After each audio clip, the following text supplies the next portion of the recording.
atas perintah suaminya yaitu Juragan Basra. Juragan Basra sudah menyerahkan Nyonya untuk kami sambut. Memerintahkan anak buahnya untuk membunuh dan memperkosa istrinya.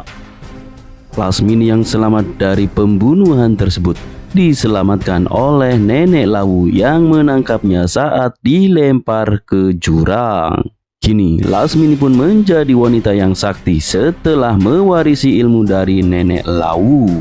Ia bertekad akan membalas kepada orang-orang yang telah menyakitinya. Dan untuk lebih jelasnya, inilah dia filmnya.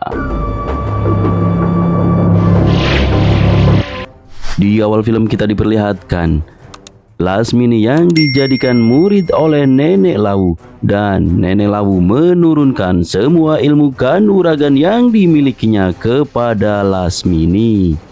Berlatih sekian lama, kini Lasmini pun semakin matang dan sempurna menguasai ilmu yang diturunkan oleh Nenek Lawu.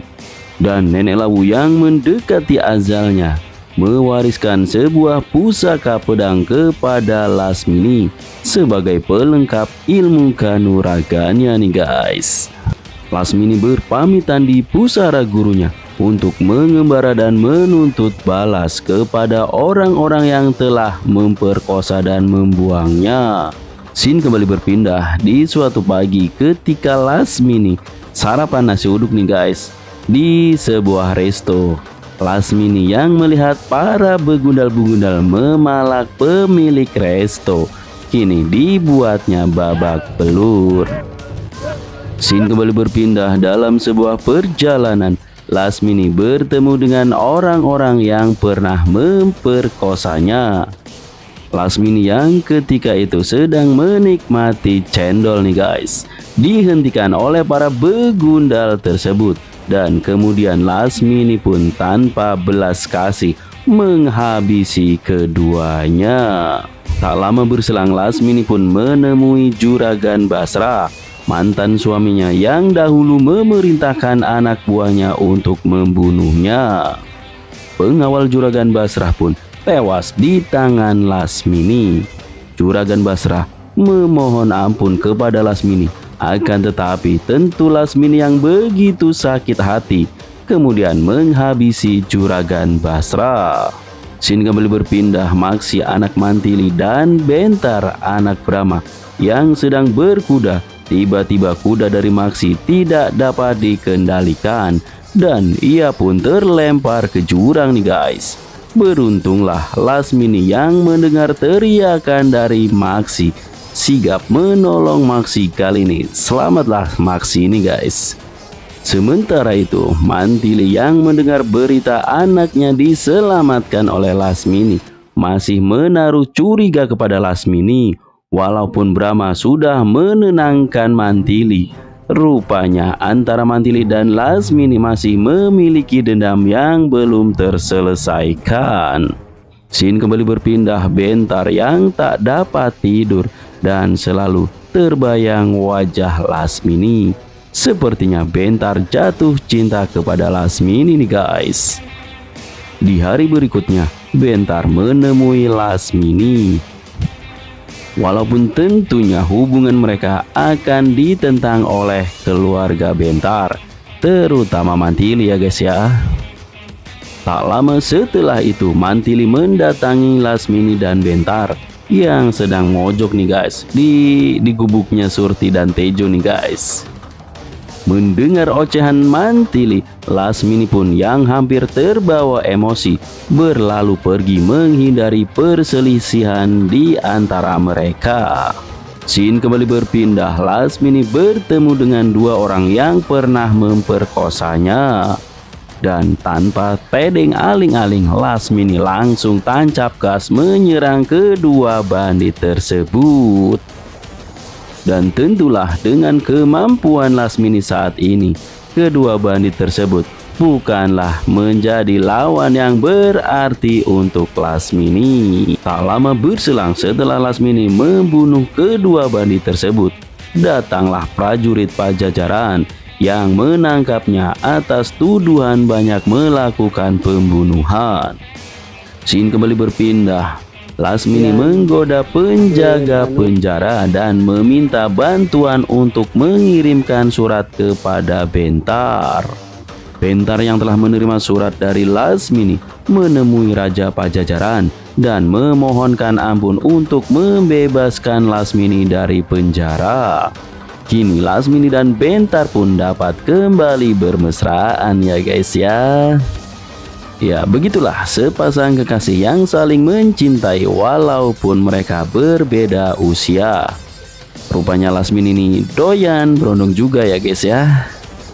Di sisi lain, ibunda dari Bentar yang menaiki burung Raja Wali mencari dan kemudian menemukan Bentar yang sedang berduaan dengan Lasmini.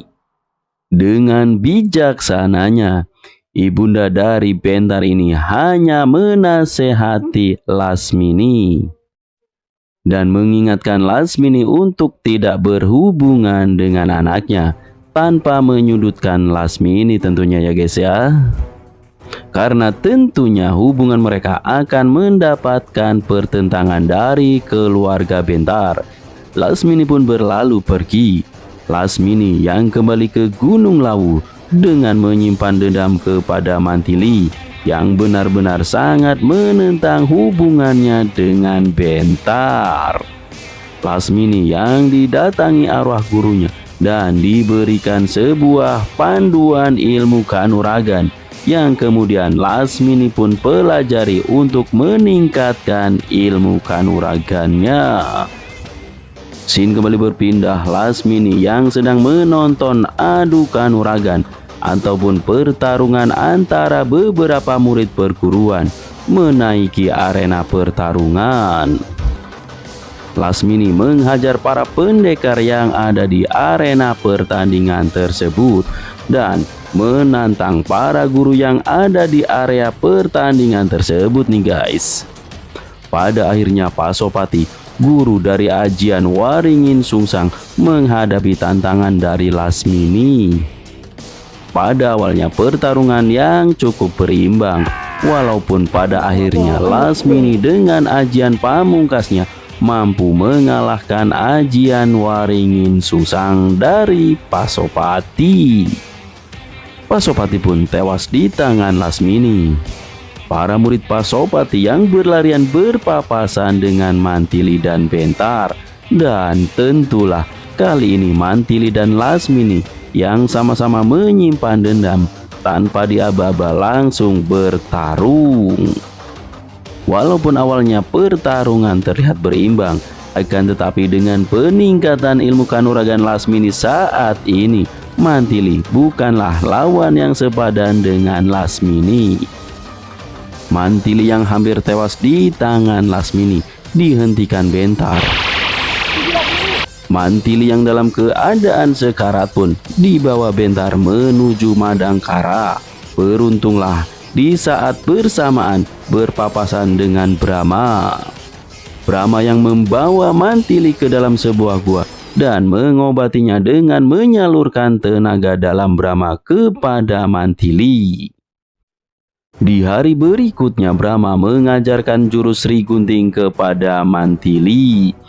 Dan kini Mantili pun memiliki cukup kemampuan jika nanti ia berhadapan dengan Lasmini. Scene kembali berpindah. Para Telek Sandi yang melaporkan bahwa Lasmini kini berada di Malaka. Dan tentulah Mantili yang ingin membalas dendam menyusul Lasmini. Selain Mantili, rupanya murid dari perguruan Pasopati pun memburu Lasmini. Kini Lasmini berhadapan langsung dengan kedua murid Pasopati yang ingin menuntut balas atas kematian gurunya tentunya guys. Pertarungan hebat pun terjadi. Lasmini yang memiliki ilmu kanuragan di atas rata-rata mampu mengalahkan kedua murid Pasopati tersebut. Ketika dalam keadaan sekarat datanglah Mantili yang menantang Lasmini. Kali ini pertarungan yang sangat berimbang untuk keduanya nih guys. Keduanya menaiki pelepah kelapa. Bertarung di atas udara nih guys. Pertarungan terus berlanjut dengan sama-sama kuat. Walaupun pada akhirnya jurus Sri Gunting yang diajarkan oleh Brahma mampu melukai Lasmini. Lasmini yang dalam keadaan sekarat hampir dibunuh Mantili. Akan tetapi Mantili teringat ucapan dari Brahma yang tidaklah pantas seorang kesatria membunuh seseorang yang sudah tidak berdaya. Dan Lasmini pun dinaikkan ke dalam perahu dalam keadaan terluka. Dan kemudian film pun berakhir nih guys. Jangan lupa like and subscribe ya guys, untuk tetap update di film-film kami selanjutnya. Terima kasih banyak. Wassalam.